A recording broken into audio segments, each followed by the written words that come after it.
Welcome to the Copilot Connection. We're here to share with you all the news, insights, and capabilities of the Microsoft Copilot ecosystem from across the entire Microsoft stack. I'm Zoe Wilson, and I'm an executive at Avanade in our modern work business, an MVP and a regional director, and also a Viva Explorer. And I'm Kevin McDonald. I'm an MVP, Viva Explorer, and the Copilot Strategy and Modern Workplace AI lead at Avanade. I'm getting better at saying that. We'll be releasing episodes as podcasts on YouTube, and we'll bring insights from experts from the community and Microsoft on what all the different areas of Copilot are, the impact they can make to you and to your organization, what you can do to prepare for them, and start implementing now, and even how you can extend them. This week, we're going to be reviewing some of the latest Copilot news. And there's quite a bit of it because it's been, I think, 4 weeks since our last episode, Kevin, with my holiday and us being at MVP Summit last week. And we've also got a fantastic interview. So last week we were in Seattle and we took the advantage of being in Seattle to actually get some time with the Avanade CTO, Aaron Reich. And we're really pleased to be able to share the interview with you. Yeah, it was fantastic to sit down and chat to Aaron. I think it was even nicer that we sat in one of the new Microsoft buildings in there. It's the first time I've been over to the campus, which was very exciting from there. So to be able to see that, sit down and that chat we did was really good. So yeah, hopefully you enjoy that in a minute. And we've got a whole load of other ones. You know, I spoke in that intro that we've got people from experts in the community of Microsoft, and we've managed to get a whole load of people like Vesa Juvonen we got there. We had a lovely chat with Simon Doy and Mark Anderson, and who was the other person we had outside as well? Daryl. Daryl, whose surname I always forget, that I know it's not as a service in his passport, but Webster. Webster, thank you. Yeah. So, and that was again outside the beautiful new buildings on there as well. Yeah. But Zoe, what lovely bit of tips can you give us from the summit? Well, that's very much a trick question, Kevin. It was so nice to be physically in person with so many people from across the community, and I was surprised at how many of the MVPs that were there who I didn't actually know because they don't contribute by speaking at the same conferences that we do. So that was really nice. It was really good to see a lot of the people from the Microsoft product group, to hear what they're thinking, what's on their minds. Not a lot more we can say though about that. Well, I think we can say there was a lot of talk about Copilot and all of them on there. And I think we can say there was a lot of talk about extensibility as well. I think that's not giving away too much, that people are starting to see that there's a lot of people who are adopting the Copilots, the various guises. It's what comes next, and you know that's what the summit is all about. So it was really nice to see and have those discussions with the product group as well. But I should probably shut up before I give too much away on there and talk about what has been announced. Yeah, of course. So let's start with an event that happened just yesterday. Now, I feel a bit guilty because I got to watch this pretty much live, but I got called out by you because you were actually presenting internally at Avanade on session abstracts, which was very good session. I just happened to be half listening and mostly listening to this. And you decided to call me out halfway, just as I got caught out there. Yeah, so I realised so just for those of you who are listening, we have regular workplace community calls internally. So these are sessions for everybody who works in modern work, regardless of where in our business they sit, and we present on all kinds of topics. And when we were trying to find speakers for this week, Kevin said that he wasn't available. And I realized after I asked you a question and you weren't listening because you were watching the Surface event, I realized the reason that you'd said you were not available was so that you could watch the Surface event. Well, no, to be fair, I had another meeting which got cancelled, and I forgot to mention that to you. So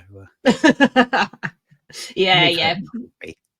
Anyway, on to the event, and I've just flicked back in my notes to some things there. A great blog which we'll put in the show notes, and I'm hoping this week I'm going to start to turn the show notes and add a bit of possibly Copilot powered text to it, but to share these as a LinkedIn newsletter so we can get that news out to more people And you can subscribe to that on LinkedIn as well. So keep an eye out for that on there.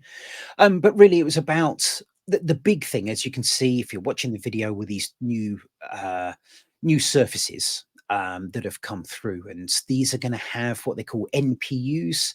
I keep forgetting what the N stands for on their neural processing unit. So it's effectively got dedicated chips and dedicated hardware to help process AI. And I know, for example, there's what do they call it? The studio camera, I think, that's built into it, has got extra processing within it, so it will work out the processing of your blurred background more effectively. It will do things. It said something about eye contact. They didn't mention. I keep meaning to have a look a bit further in there, but I'm assuming it's like here. I'm looking at my notes, and it would be nice if my eyes were pointing towards you and you didn't see that. I really want that. That was one of the things that jumped out as something I'd love from this. Lots of nice things, a nice core upgrade. I think they said it was 50 Surface Pro 10's 50% faster. It's got a better display and anti-reflective, but it's really the AI stuff that's kind of caught my attention from it. Yeah, and that eye contact thing is really interesting, because I think it's probably about this time last year, maybe a little bit later, and I think it was NVIDIA released That's right. something for like the advanced graphics cards where it could do that, where you could be Mm. reading the notes to the side, but it would use AI to make it look like you were looking at the camera, I'm which looking forward is, to testing that and wondering how much side eye I can give it and kind of look around to yeah, try it out. yeah. I mean, there was a really interesting video on Twitter. I'll see if I can track it down, because it was super impressive. Mm. No, it was good. So yeah, I'm hoping that brings it.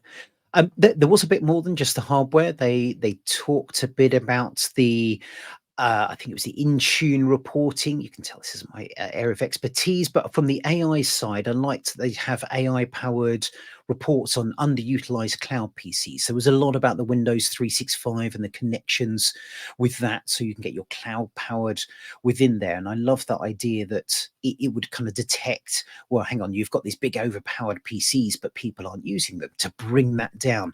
There was a lot about sustainability within there as well, and these surfaces are now very easy to repair, to take apart, and they had what's it called, wayfinding, to kind of identify the different parts. You could take a QR code, which, as an iPhone, iPad fan, it's a complete opposite of that world. So there wasn't a subtle hint towards that, but certainly that's what I took away from it. But they did also talk about Copilot, and there was a lot about Copilot in Windows. There was also Copilot for Microsoft 365 in Windows. So if you have that Copilot for Microsoft 365, pressing that nice new shiny Copilot button that was on the keyboard would bring that up, and you can ask questions about your data, your content, all the things you can do in Copilot Microsoft 365, but at the touch of a button and voice activated. And they had things in there like Copilot change my wallpaper, Copilot clean up my storage, which I was like, yes.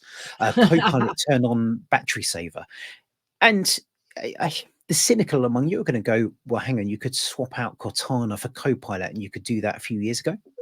Yeah, I'm not going to fight you too much, but it's good to bring those things back, because I quite liked those, and I think especially now in this world where there's still a large amount of working from home, and I'm quite happy to speak out loud to my PC. It'd be very weird in an office if you're saying that. Whereas at home, I can easily do that voice activation. I thought that looked pretty good. Yeah. Have you used Copilot in Windows? A little bit, because I don't have it on my work PC, but I've got it on my old Surface Pro 6, which is certainly starting to chug along a bit. So I haven't touched it too much, to be honest. Not in a regular flow. Yeah, so I have it on my personal desktop, so it doesn't have that M365 integration because of our browser policies at Avanade. But I do use it from a personal perspective. I know I've talked before about the accessibility benefits of Copilot, but for those of you who've maybe just started playing around with Windows in Copilot, I do love the ease with which it can help you do things from an accessibility perspective. So if you open up Windows Copilot, you could say, I have ADHD. what are some settings that are going to help me?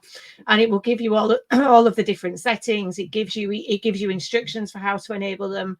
For some of the things, it just gives you like Amazing. direct buttons to say, do you want to enable focus mode? Do you want to change to dark mode? And you can do it right from within that Copilot in Windows interface, which I think is just enormously powerful. And when you think that this is just the start, it's super exciting. Yeah, absolutely agree. Really love that. I know we've talked about the accessibility a little before, but it's so important. In fact, they did cover within that video. I forgot to make notes because I think I was listening to you a bit more. Actually, no, it was Paul Bullock at that point, so I was focusing a bit harder on there. So yeah, really interesting, that part. Okay, so what next from a news perspective? As you may have noticed, I got distracted there because I realized that I hadn't opened it up. But we had some people news come out, and I'm really excited about this one because we have Mustafa Suleyman, who I kind of heard about DeepMind. That was the Google purchased very powerful AI product from 4 or 5 years ago, I think, possibly slightly longer on there. So the co-founder of that has and set up another startup called Inflection, has now joined Microsoft, and as this headline says, to lead Copilot. In this case, it's leading more the Copilot consumer side of things, as far as we can tell, but it's that consumer focused products and research. And he's a really strong voice in the community. I'll put a link in there. He appeared on the Leading podcast with Rory Stewart and Alistair Campbell, who also do The Rest is Politics. And he was so inspirational, but he's got that cynicism about AI as well. He's got that challenge towards it. He's not this just everything's amazing, we've got to do it all. He knows that there's things that work and things that don't work. And I think bringing that balance to the conversation will be really worthwhile as well. So really looking forward to seeing how this comes through. Yeah, I think it's a really interesting move from Microsoft, and DeepMind was actually longer. It was co-founded in 2010, so 14 years ago. Gosh, I'm getting old. Yeah, and then obviously acquired by Google. So he worked in an AI focused role at Google. He famously left Google because he felt like the speed of innovation wasn't fast enough, which is why he set up Inflection.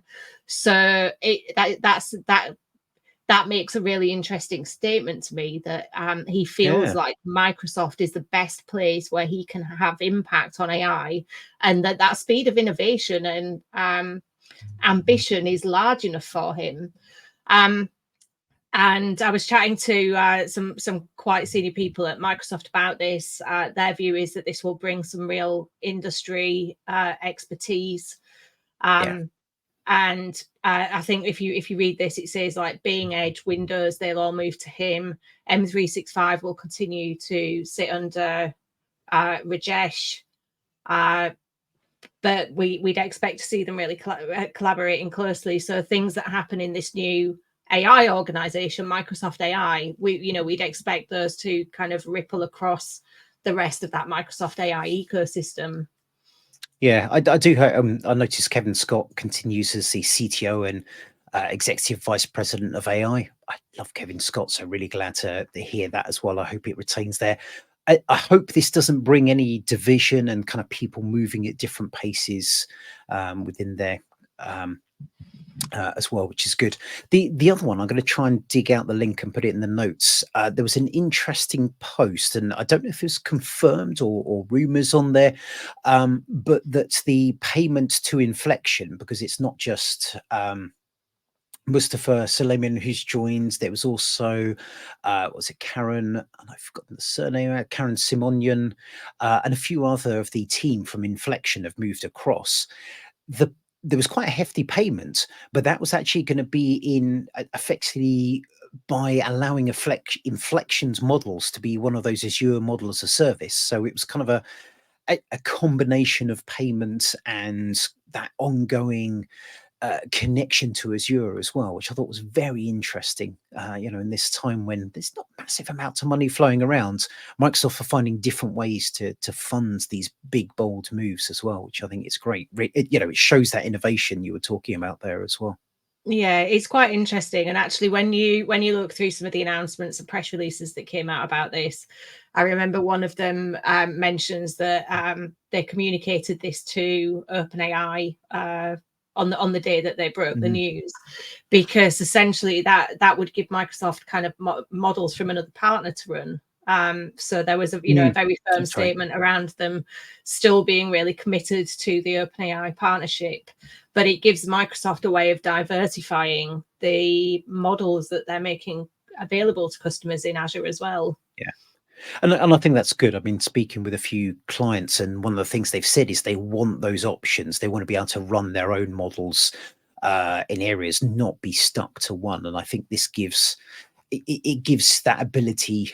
I wouldn't quite say multimodal, but you can certainly make that choice about what's right for you at the right time, which is fantastic. So moving on to next news, and no joke with this one. April the 1st, we'll see the general availability of Microsoft Copilot for security. And I was making sure I got the name right, so I don't get in trouble from other people, as I think, have we talked about the Copilot cops? No, not yet, but we can pick that one up afterwards. We'll come back to that one. Yeah, I was going to say two things. So firstly, this might be coming on April 1st, but we all know security is no laughing matter. And then the second point is it's good to see that they finally sorted the naming out, because this was one of the ones where that security Copilot persisted as the naming rather than Copilot for security. Yeah. So it's good to see that kind of consistency of naming coming through. Yeah, absolutely. And I really like this product, this ability to be able to make it faster to analyze logs, especially when you're under attack, or if you suspect an attack, to be able to go through large amounts of logs and have Copilot recognize some patterns, make it faster to get to what you're looking at as well. Now, interesting. I hadn't noticed this previously, because I don't think they talked about the licensing model, but it's now a pay as you go. So it's based on that consumption as well, which will be interesting. I wonder if that's consumption of logs, because if you're under attack, that's suddenly get more expensive. But I'm assuming it can't be quite like that. I don't know if you've seen any of this, Zoe. No, but let's get some of our security experts from the community to come and talk to us about this. Yeah, absolutely. And talking about that community is a picture here of all the different partner ecosystems. I'm not going to try and pick up names, because someone will be upset of who I missed, but God, there's almost 100 by the look of things, looking at that. So plenty of people getting involved and helping to bring that in. And I love with this that it's not just about going through logs, but also connecting in to be able to send messages out to people, help people curate that update that you can send out to people when things are happening as well. Much as you would Copilot for Microsoft 365, helping with your Teams messages and your Outlook, you can bring those things with the security side as well.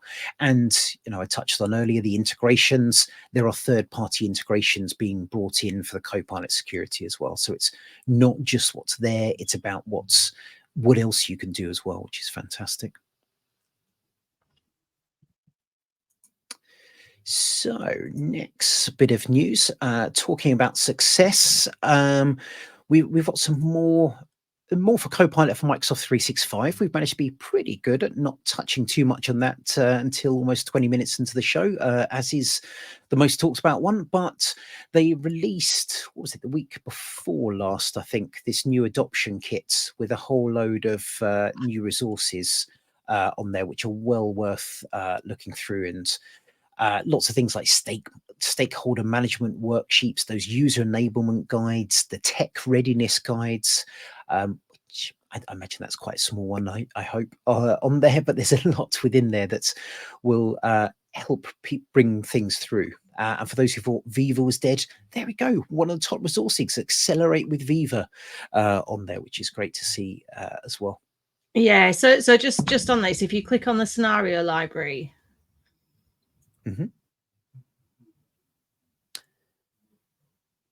Oh, look at that. You So, see. yeah.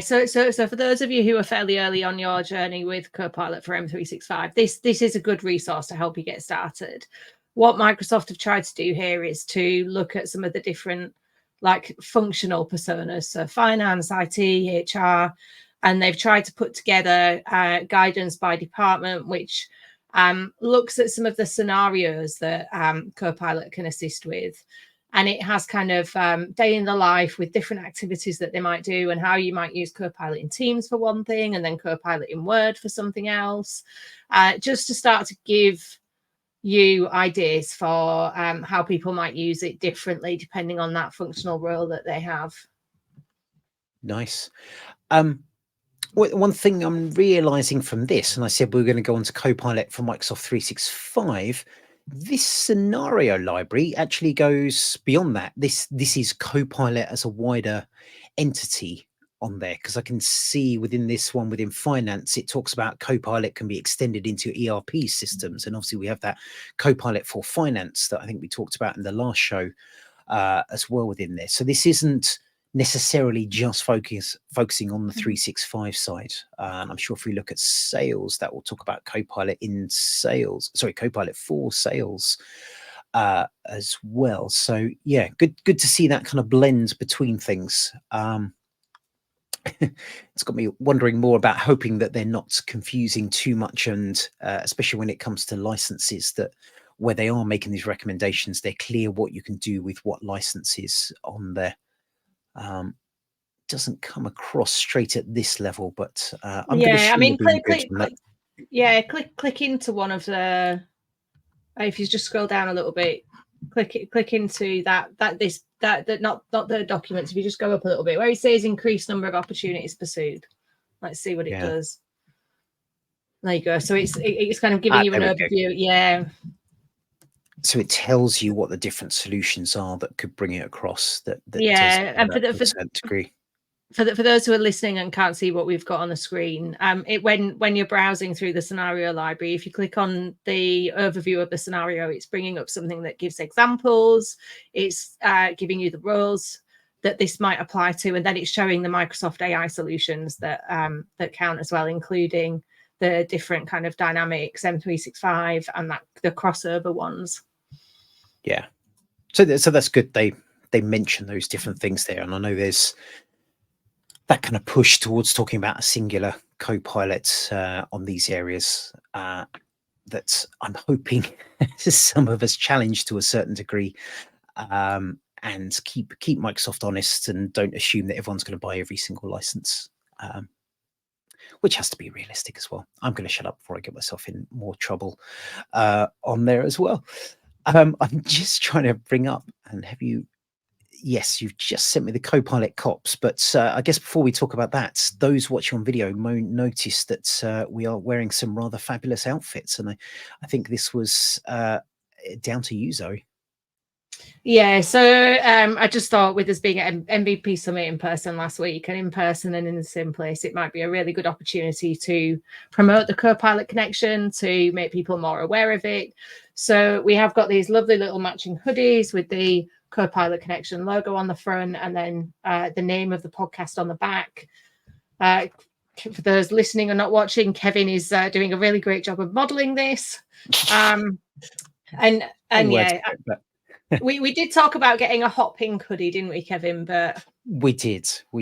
But now I'm thinking we can still do that for the next hoodie, but maybe bring in this lovely present that Simon Doy bought for us, which is stickers for the Copilot cops with a link to the Copilot connection on there, because we kind of become known as the people who go and correct the use of Copilot. I know our sticker of Be More Jeff, people might have seen, where we highlighted the tweets that Jeff Teeper did about Copilot in SharePoint, not Copilot in SharePoint, with P's in different positions and things on there, which I may have got in trouble with Donna Sarker by tweeting to her last night. I can't quite work out if she is upset. If she is, I'm really sorry, but it made me laugh.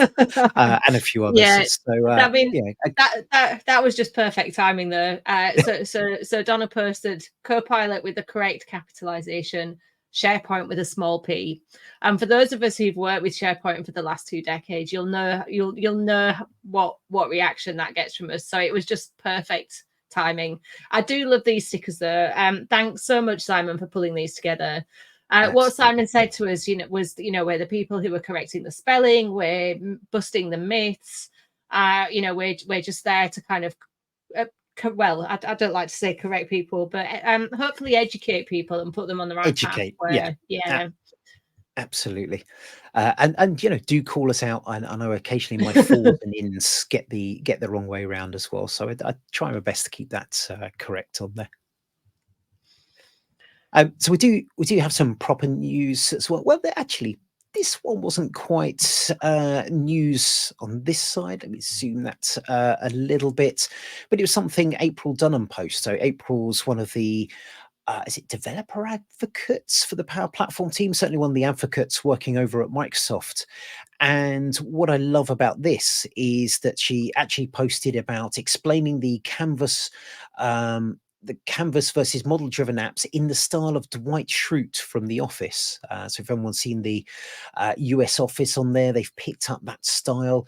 And it's a really nice way. I know we've heard people talking about explain it like I'm 5, that sort of thing. But this is lovely. And she sort of noted that she liked this idea of understanding things when they come from their voice as well. And I decided to pick that up and posted it.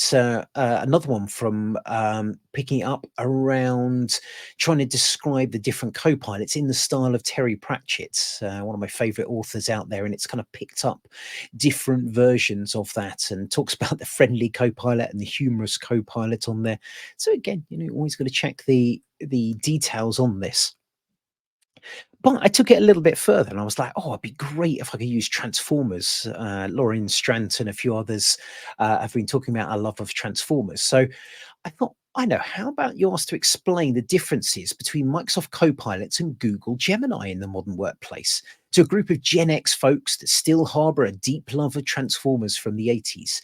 Tell a story of the 2 different sides using Transformers as an analogy, with Copilots represented by the Autobots and Gemini by the Decepticons. So, maybe I was being a little bit cruel to that one. But it was slightly interesting what came out from there. So it kind of talks about a galaxy far, far away.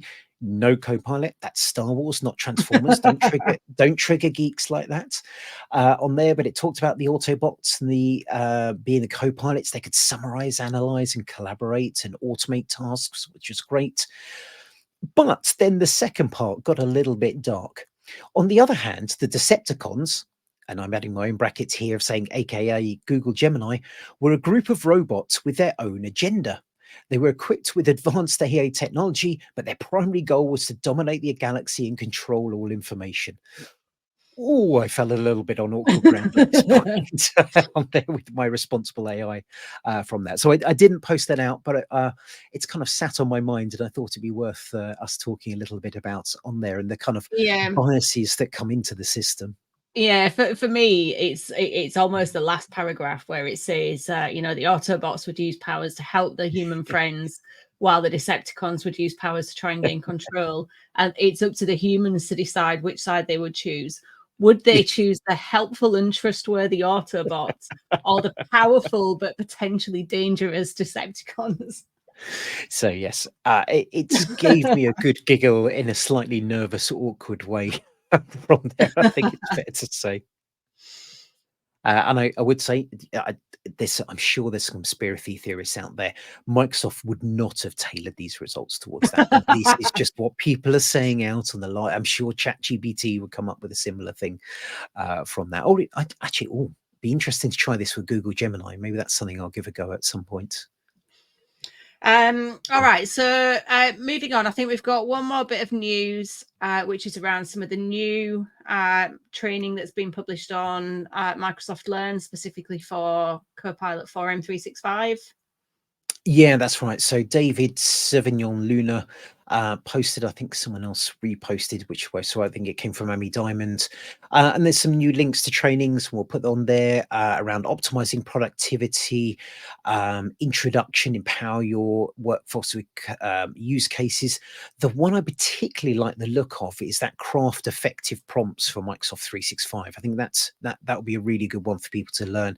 And also that Copilot for administrators, really useful guide for those who maybe haven't got access to see that admin side, who can follow through that training. So I mean, the prompts training there. Yeah, the prompts training is, I mean, I haven't looked at this one on Learn specifically, but it's definitely something I can recommend people doing, because inside Avanade, we've got mandatory Gen AI training courses that everybody in the organization has to do. And one of those includes prompt guidance. And for those of us who are using Copilot for M365, we had feedback that, once they kind of been through the prompts training and got more specific guidance on prompts, they felt like it empowered them to be able to get much more out of it. So definitely worth a look. No, really good with that one. And I think it's different ways of styling your prompts to get different outputs on there, which would be really good. And Zoe, I know you're on the organising committee. You wanted to mention Scottish Summits, I think. So Scottish Summit, last year we only had a smaller event in Manchester in summer. We were meant to have a year off, but I think we missed the fun of organising too much. So we couldn't resist. We had a smaller event with Scottish Summit on tour in Manchester in August, but this year is going to be a return to the full conference, this time in Aberdeen, a really amazing conference venue called P&J Live. We're going to have 2 days of sessions. There's some stuff on a pre-day as well. Call for speakers is open at the moment. So if you're interested in speaking, maybe you've never spoken before, you want to dip your toe into speaking at events, Scottish Summit is such an inclusive and welcoming event. So it's a really great one to submit for. The other thing we should add into the show notes as well, Kevin, is the guidance that I've pulled together for how to write a session abstract as well, so that if any of you are thinking of submitting, take a look at that guidance, and that will help you write a really compelling abstract. Absolutely on there. And there's a few more events coming up. We've got the M365 Summit over in Orlando. Thank you. I think it's not Miami, it's the other one. We've got Collab Summit coming up in Wiesbaden. That's in May, and Comsverse in June. So check out those events. But M365 Summit. I mean, the Microsoft team last week told us that they are showing up in force for that. We're expecting some big announcements, so that will be a really great event. Some they wouldn't tell us last week, which and then for anyone who's attending Collab Summit in Germany, both Kevin and I will be speaking there. So that's obviously going to be a great one. Yeah, absolutely. But I think we should wrap up and hand over to us and Aaron and play out that video. So we'll finish the recording after that, bring the intros. But I hope you enjoy our chat there, and we'll see you in a couple of weeks. We're going to release a few more of the interviews we did as mini episodes coming up, so keep an eye on your feed out for those. We'll kind of drop those in with just one of us introing that, so you can enjoy those as quickly as possible. But otherwise, I think it's a bye from us for now. Thanks, everyone. Hi, we're here live from MVP Summit in Seattle, and we're joined by the Avanade CTO, Aaron Reich. Aaron, would you like to introduce yourselves for our listeners? Yeah, no, happy to be here. So, as you said, Aaron Reich, I'm Avanade CTO. I am based here in Seattle, and I've got responsibility for our overall technology vision and the direction that we're trying to go. Brilliant. And we've worked quite closely over the last, what it feels like almost a year now, on some of the broader Gen AI stuff. And AI years. Yeah, it's like 10 years. Yeah, exactly. And it's been a really interesting journey. And it was the start of last summer when we really started planning our own EAP deployment. One of the things that I really liked was the intentional approach that we took, and I know that's something you feel really strongly about. Can you just kind of give us your perspective on the way we approached that journey and why Yeah, so I think one thing that is a core principle that's really important for us is that AI is not just about the technology itself. It's really how do you put people first as a part of it? And we've been through journeys like this before where it's like you can just give a new technology, but does it actually get adopted? Does it sink in? And I think one of the most exciting things here is that, and we've had this conversation, it's going to fundamentally change how all of us work. Now, is that happening tomorrow? No. But over time, it will. So one of the key things that we looked at was, in the search for like, what is value? Because that's what everyone's kind of looking for. You could measure that if you wanted productivity, but I think that's just sort of one small slice of the equation. But you've got to go, all right, what was really important to us, because all of this was so new, and we were fortunate, we had access almost a year ago, and so our EAP of our 300 licenses, as you were saying, was kind of over the summer. We will be almost up to 3,000 licenses by the end of March. So the focus, though, that we had was, let's start with personas. So who are the people that we want to focus this on to start? And then how is their work going to change? So is that finance? Is it HR or professional services? So is that our staffing team? Those are the areas that we wanted to look at. That's one. This might sound a silly question, but why personas? What made you think starting on that was the best place to go? Two things. One is, we had a super unique approach. I mean, I don't know if you would agree with this because you were part of the team, but I think we had a really unique approach where we needed to transform and learn for ourselves at the same time where we had clients that are asking us the same questions. So one of the things that is common across our business, it's with clients' businesses, are certain personas and certain functions. So finance, legal, HR, IT, etc. So part of it was for that. Part of it was just a good way to group how you think about like work and a change, overall together. Yeah, I think one of the things that I observed really early, because I had access before we started onboarding our EAP colleagues, I was the only person outside North America who had a license. And what that meant was that I couldn't actually use it. All of the value that you get from Copilot in Teams meetings, I couldn't use because we've got transcription disabled by default. So looking at it in functions and personas means that we can learn and we can quickly take that learning to our clients. But it also creates that safe space by onboarding people in teams where you've got people who work together and they don't have to explain why they want to turn transcription on a meeting when that's not part of the culture. Yeah. And it allowed them to learn and experiment safely and get really good insights into those quick wins and the things that work. Yeah, so again, if you got sort of value at the center, it's, well, what personas are we going to look at? Now, when we were doing this, the Viva Insights product was not mature enough yet, but so we did our own surveying. And I would say we should still be doing our own surveying today, which we are, but also with clients, because what's important here is, Kevin, how is your work going to change? You're giving us that feedback.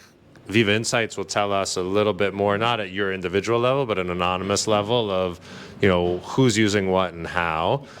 But we also have to look at not just are you being more productive, but are you trusting it? It's what you're doing and what you're thinking. Both Correct. of those are really important. 100%. That sentiment and feeling around it, and then seeing how that fits up with what you're doing, which I think we've talked about this in the Viva Insights world. You can see that lag sometimes between what your perception is and what you then do. 100%. Both of those. I mean, we're in the middle right now.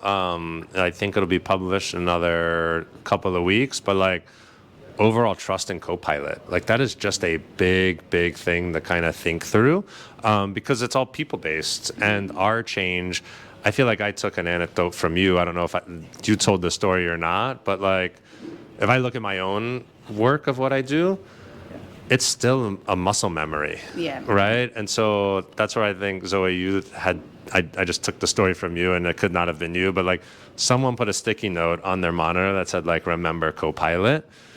Right. And that's the change that we're going through, because we just always snap back into this is how I've always done it. Yeah. Right. So it's like, I don't know, a month and a half ago, I needed to write a job description. So what did I do? I went through my files and looked for where was that last job description that I wrote. And I was like, what am I doing? Right. And I'm like, all right, let's start that via, right? Yeah. With Copilot to get us there. Yeah, so I was chatting to the lady who runs sales enablement for North America, because she posted on LinkedIn recently that she is saving more than 5 hours a week. So I pinged her on Teams and said, can you talk to me about what you're doing? And she was a really fantastic example of someone who's built that Copilot muscle, because she didn't have one use case. She gave me a list of all of the different ways she's integrated Copilot for M365 and Copilot for sales into her daily workflow.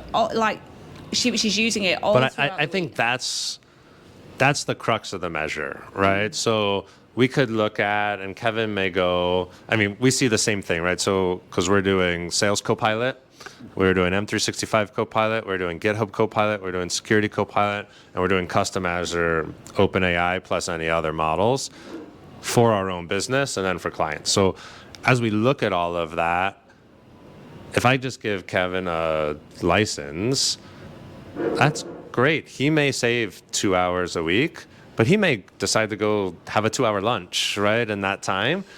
But I should not care, right? I should not care about that in any way. What I want to do is I want to go, all right, I've enabled you, the crux of your workflow, the business rules, the other systems and the data that you need to finish that.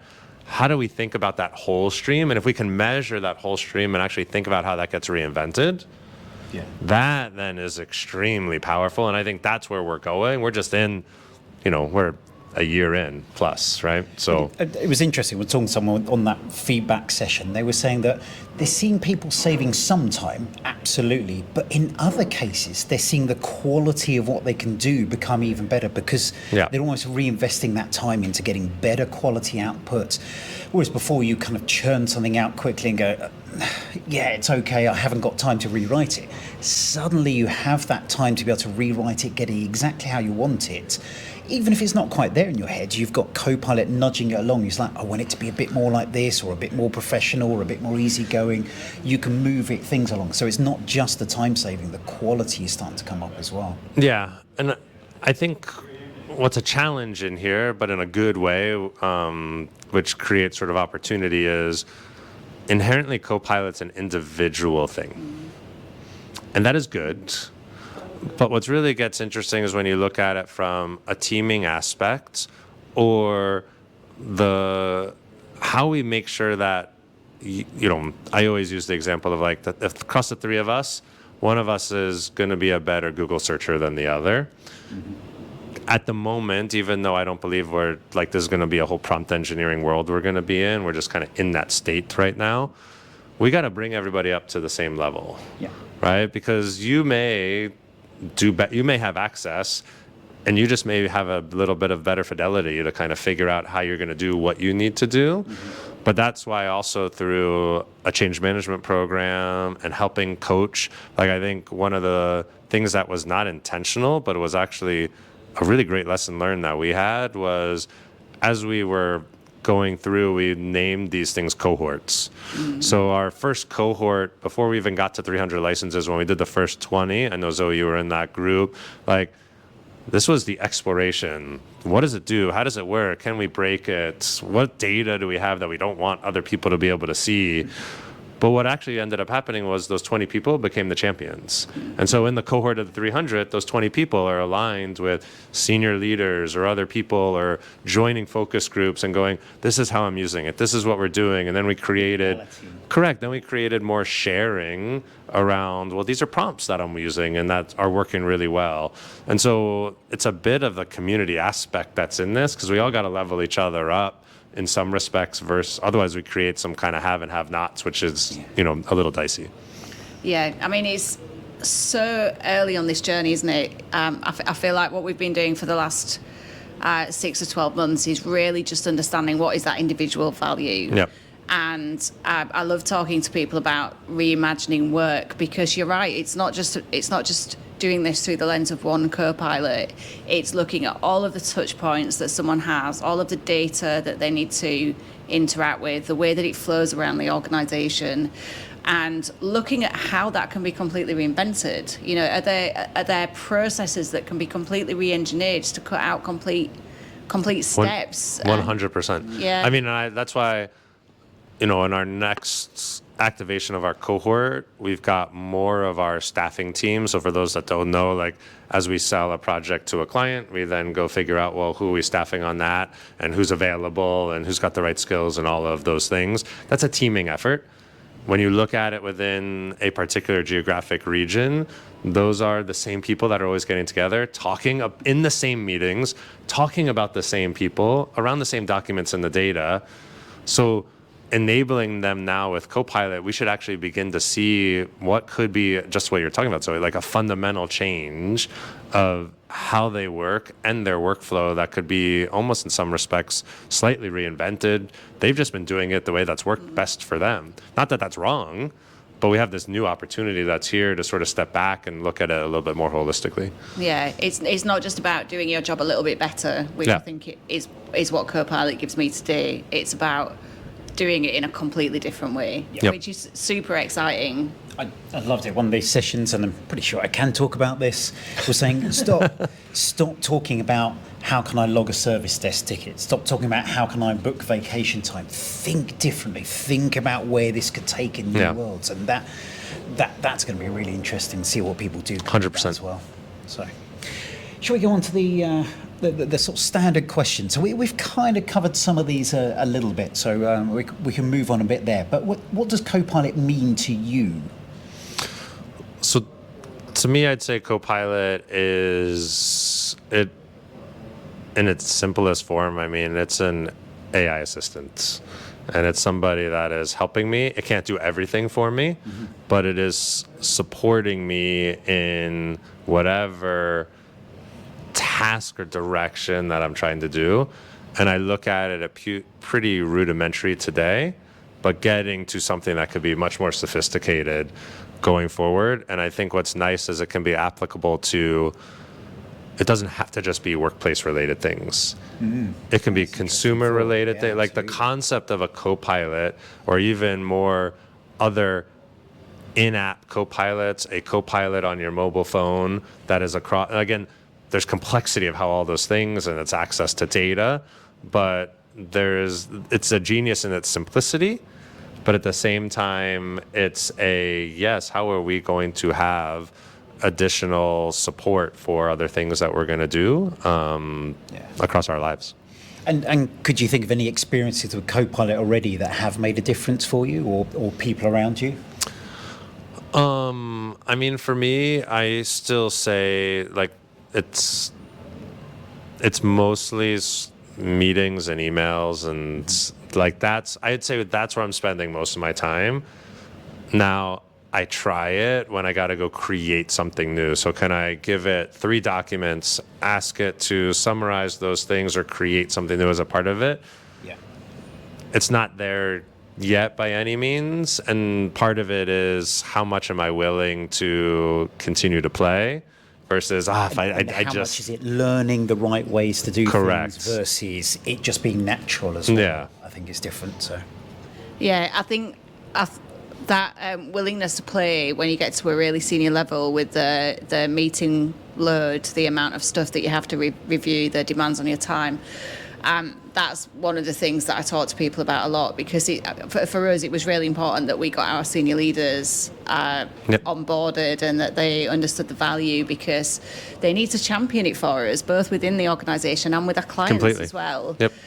But when you look at building that Copilot muscle and the work that people need to put in to build the habits, for people who are kind of C-level, it's really hard to do that, because you've got working habits and practices that you've built up through the course of your career, and they work for you. Yep. So changing it is really difficult. Yeah, that's the hard. Again, I go back to, I try to push the limits, but sometimes I give up a little bit and I go back to, because I always go in times of stress, you will always fall back to your push the limits in terms of changing and trying, or and just adapting. trying, like what can it do, like, you know, and part of that is because I'm testing it for myself to see what works. Yeah. Part of it is what am I learning to be able to share with others. Yeah. And you know, I think it's one thing that is fascinating is just how fast the product evolution is happening. Yeah. And I think that's a hard thing for me to keep up with. Like, we keep up with a lot of technology. Yeah. That is just a pace of like, gosh, that feature wasn't there before. Can I ask it something? Like, you get in, again, you're sort of, I used an example on a panel that I was speaking on just a few weeks ago. I just kind of asked people around, like, think of your journey of just over the last year, not in Copilot, but just ChatGPT. Yeah. How much better are you from where you were in January of 2023 to January of 2024? And that's one level, but half of it is, do you even know the other things that you could ask it to be able to do or to try with? So part of it is you need a little bit of a community and an open forum around these things, because it really helps to go, oh, I had no idea that, like watching Zoe do something, I'm like, oh, well, I could do that. It's that continual experimentation, isn't it? 100%. Well, one of the things that I, every time I think about this, it just blows my mind. When you look at the speed at which all of these products have been developed and brought to market, one of the things that has enabled that is GitHub Copilot. Yeah. So the fact that they're using Copilots to build Copilots faster and get all of these products out, I think Again, I will always go back to how many times can we say Copilot. So. Well, on that, and you know, it's very easy for us to be very excited about this. But is there anything that you're worried about that people should be especially thinking about? So I always say there's a right way and a wrong way to do Copilot, and I really worry about, you know, there are reasons for organizations to do lots of different things, but for organizations that are just giving it and turning it on, and you know, in some instances, there's nothing inherently wrong with that. Of just, hey, here's 1,000 licenses, go do and have as you will and please. An experimental. Correct. But you know, when it comes to sort of responsibility, people change, what it means for the culture, you also got to think about this creation of kind of have and have nots. Yeah, and so I worry about that for our business, because I don't think we, in all honesty, have truly addressed it yet. Now, we're on our journey to figure out what are we going to do for enablement of Copilot, but for sure we are in the moment of there are people that have it and there are people that don't. And I know, Zoe, you've talked before on the show about how do you appraise someone 100%. versus someone who has Copilot versus someone who hasn't? How do you consider that differently? And it's massive. Yep. And so there are those implications. There's implications around, you know, like anything with AI will always move wherever you are from a risk perspective. You're always going to move a little bit to the right and take on more risk. Yeah. Inherently, it's going to happen. With that, you've got to have open dialogue with your people, with your employees around what are we doing? Why are we doing this? You know, what's our long-term thinking? And sometimes the answers of I don't know are okay. And what happens if this does happen? 100%. Talk about the Alaskan Airways. Thinking about what the bad case is so you can plan for that is key. Yeah. So I just go, that's a little bit of a worry. And some of it is just our unintended consequences of moving too quickly. Mm-hmm. And I always go, friction sometimes is a little bit of an okay thing. Business demands, priorities, and other things sometimes don't afford us to be able to do it. But I think it is a good practice to go, do we really need to move this fast? Yeah. Have we thought about not everything under the sun, but like, what are these other angles that are in here? Yeah. So, given we work around those challenges, what are you really hoping to see next in the world of Copilots? I mean, I hope Microsoft's going to get it right here on extensibility. Yeah. So outside of Copilot, if we just look at Gen AI, I think Gen AI is going to create this boom of sort of app innovation. I think when it comes to the workplace, it is going to be phenomenal. Like we talked about some of those journeys and how the workflow is going to change. Those are going to be different types of apps. Those are going to be different ways that we can grab different skills in the organization, where we can get people up to speed faster in sort of different ways. So I'm super excited about that, but you need to be able to think about where you apply that, how, and then the functionality has to exist where it's not going to be overly complicated to be able to stitch it all together. But also be powerful to be able to do all the different scenarios as well. Correct. It's that nice, easy thing of making something simple and very complex at the same time. Yeah. Well, But that's why Microsoft's there. we're bringing the abstraction. Yeah. And I think the key piece of it is, and I don't mean this that everyone's going to be a prompt engineer, but I think everyone will be some sort of AI developer. Yeah. And that will mean that you've got to have access to different levels of data for the things that you're trying to do. Some of that will be professional software developers, some of it will be data scientists, some of it would be that finance person who then we've just given some more privileges as a bit of a power user to be able to do some things as well. That may be a plant manager as a frontline worker that's had access to stuff that they didn't have before. Like the power that I see of all of this that I get excited about is using the plant manager as an example. A plant manager could now see the skills across all those custom copilots for every plant manager across the globe for that entire organization, where they've just been repeating and doing the same thing 25 times across the globe. Now you've got consistency and sharing in ways you haven't been able to do before. Think of going to a client visit to a plant, and their challenge was if people didn't turn up, they didn't find out till last minute, and then they had to find someone else with the same skill. So they had to go and look at their team, then find out from other people, all the other teams. Now you can go and ask Copilot, is that right? Who's available? Great, send them over. And it's done within minutes. The potential is huge. So you might notice at this point that unfortunately our battery Copilot on the GoPro didn't really help us, and we hadn't noticed straight away. So you'll see a little interruption as we finish off with Aaron. Thanks for bearing with us. It's been fantastic having you with us, Aaron. Any last thoughts that you'd like to share with the audience? I mean, one, I would just thank both of you. Like, one of the things I think is most important in this area, because we're only, like a year in, and we were making a joke about that at the beginning. This is all about learning and sharing. And we also have to remember that not everybody is in the tech bubble and understands what all these things are. And, this will grow over time. I mean, Microsoft just sort of opened up Copilot from an M365 to, the consumer side of this. So yet to be seen, but super exciting. At the same time, it is just a way for us to make sure we're sort of stepping back and, doing stuff like this. Yeah, it's super interesting that you say we're in a tech bubble, because this is the first time in my entire tech career that I've had people in my life, or like even random people, like the lady who does my nails, where they've talked to me about Copilot or AI. So yes, we're in a tech bubble. I think we've got a better understanding of what the potential is and what you need to do to make this successful. But I've never seen any technology kind of get out there into the non-technical general population as quickly. I am slightly disappointed your friends aren't talking to you about SharePoint, especially people who do your nails. It's so important. But yeah. So my best mate, she actually messaged me to say she was using Copilot to help her edit her SharePoint pages.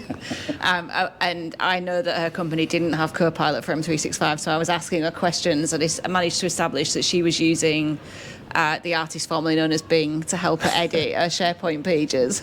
Yeah, but I mean, going back to that sort of what I was saying around learning, I think it is fully a change. It has been democratized that a ton of people now have access.